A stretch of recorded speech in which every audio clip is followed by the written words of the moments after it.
Alrighty guys, and welcome back to Star Wars Review. Today I am going to be reviewing the second issue of Star Wars Shattered Empire, the comic mini-series from Marvel, which was written by Greg Rucka. This issue had art by Marco Ciccito, Emilio Lasso, and Angel Unzieta. I'm probably butchering some of the names. I do apologize. I'm not very good with names. And the issue came out October 7th, 2015. About 5 years old now. So yeah, it was a solid issue. Like I said in the review for issue 1, I've read the series before. So, I'm rereading it. So, obviously, and I enjoyed it, back then. So far I'm still enjoying it, but, some stuff isn't as big as it was, like, the first time when I read it. But like I said, I still like the issue. But it definitely introduced some cool stuff that I enjoy, and obviously was expanded upon in several other stories.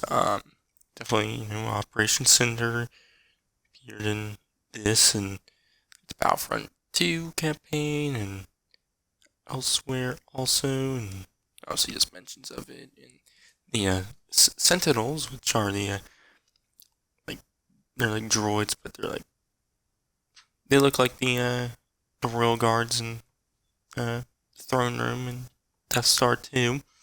But they have like little faces and they have messages from Palpatine, which I really like that stuff, and that does appear later in other stories set in this time.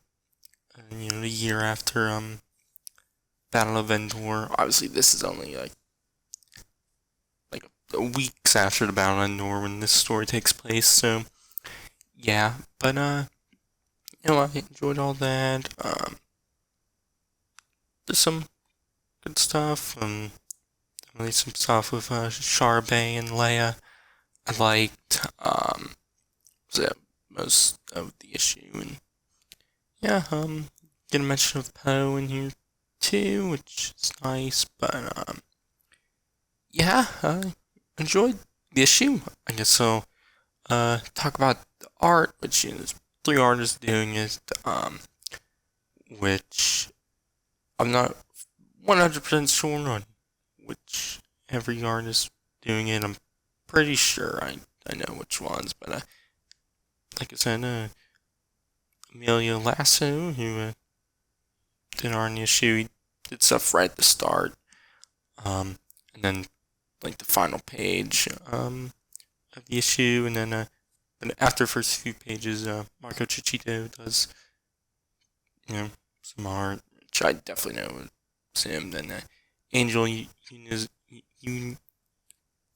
Unzieta, I don't know exactly pronounce his last name. I believe then he does most of the art after that, which yeah, Chichito, like I said in the last review, I like his stuff.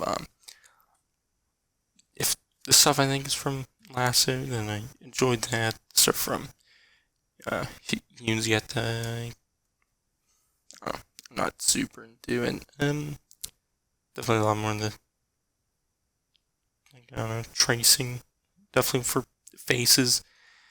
Definitely like in the main Star Wars run too, and I believe he did this in the I think he only did one issue in the main Star Wars run, but in the main Star Wars run, there's a lot of artwork just that like I don't know, like it, tracing faces, and it usually doesn't.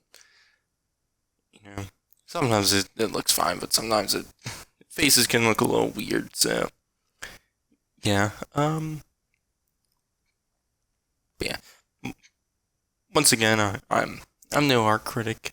I you know, the only thing that usually bothers me is the faces. If the faces look weird, then it can be a bit meh. But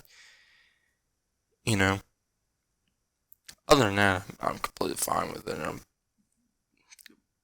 the majority of stuff. So yeah, and I'm no artist, so I don't fully know what I'm talking about. So don't take my word for anything I said. So yeah, honestly, I shouldn't even talk about the art. That's like most of the time it's the same thing. Yeah, it's fine.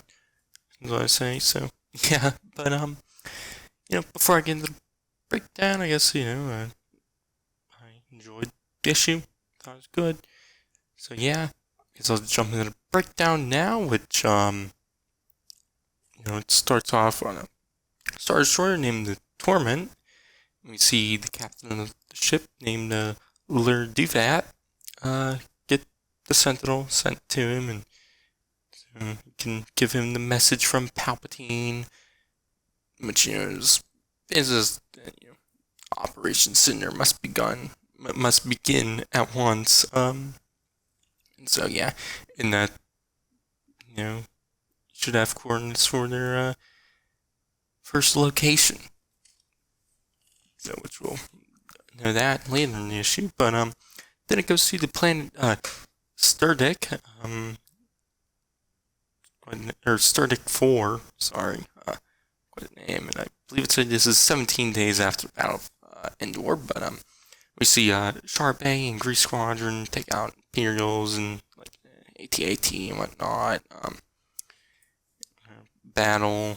It was a few pages, but that's basically the gist of it. And then they land, and Shara and Lulo, the green leader, I guess, introduced in the last issue, talking, and Lulo asked Shara, when was the last time she talked to her family, which, she responds that she talked to Poe recently, but can't talk to Kess right now because he's on a Pathfinder Ops mission with Han Solo, and they can't have any personal comms right now, so she can't speak to him. Yet, Lulo responds by saying that he's sure Kess is alright, and that he's assigning charge of some light duty for the next few days. And then we see her arrive, I assume it's on Home 1, at the Rebel fleet, Alliance fleet, whatever you want to call it. I believe it said here now it's 20 days after the Battle of Endor. But Ashara is assigned to an escort mission, which happens to be Leia.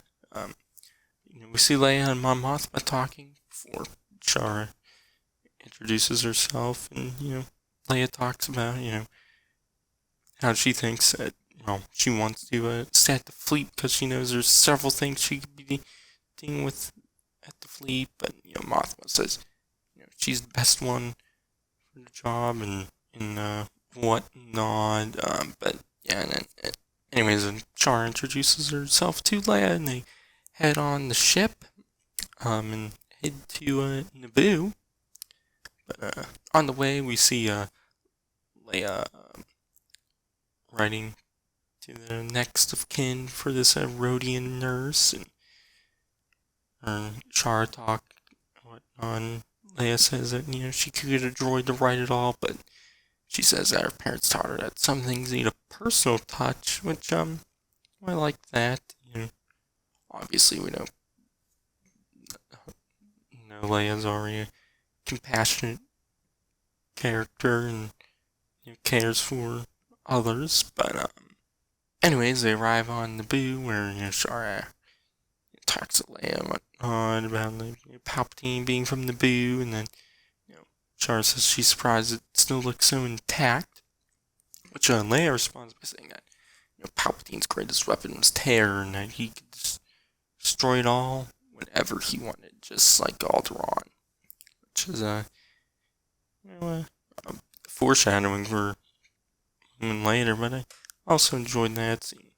Leia still talk about Alderaan, still mourning it and whatnot. I enjoyed that, and just with Palpatine being from Naboo, which is also another mention of that later, which we'll talk about. But anyways, they head to the Queen's Palace to meet Queen Serena to talk about getting Naboo's support, forming a new government by joining a restored Senate, which, the Queen agrees to, and then, Palpatine has stained Naboo's legacy, and, it's something they're desperately trying to fix, which, enjoy that, and, in this issue, I definitely enjoy seeing the prequels and original trilogy being connected in ways, but, then we see Naboo soldier come in and say, it says, they're experiencing like a planet-wide blackout, and like some like orbital sensor stuff and whatnot. And then Char notices outside a very abrupt and weird storm, which then it cuts to that Imperial captain from before, executing, I guess, Operation Cinder on Naboo. And that's where it ends off. So yeah, sure, I like some of the moments with Shara and Leia, and like I said earlier, I like the Operation Cinder and all of that, and enjoy seeing the Naboo and whatnot after the Battle of Endor. Talk about Palpatine, and because him being from Naboo, at least technically, I guess he's from Naboo. It could be a lie for all we know, but yeah, I enjoyed the issue. Obviously, like I said earlier, Operation Cinder, I definitely enjoyed. Definitely, expanding more in canon, but yeah, my grade, I'll give it a B plus. So yeah, probably have a review of issue 3 out soon. I don't know when. Then issue 4. Then obviously the full series out soon. So yeah, you can check all of that out then. But for now, I've been Star Wars Review. I'll catch you guys in the next one.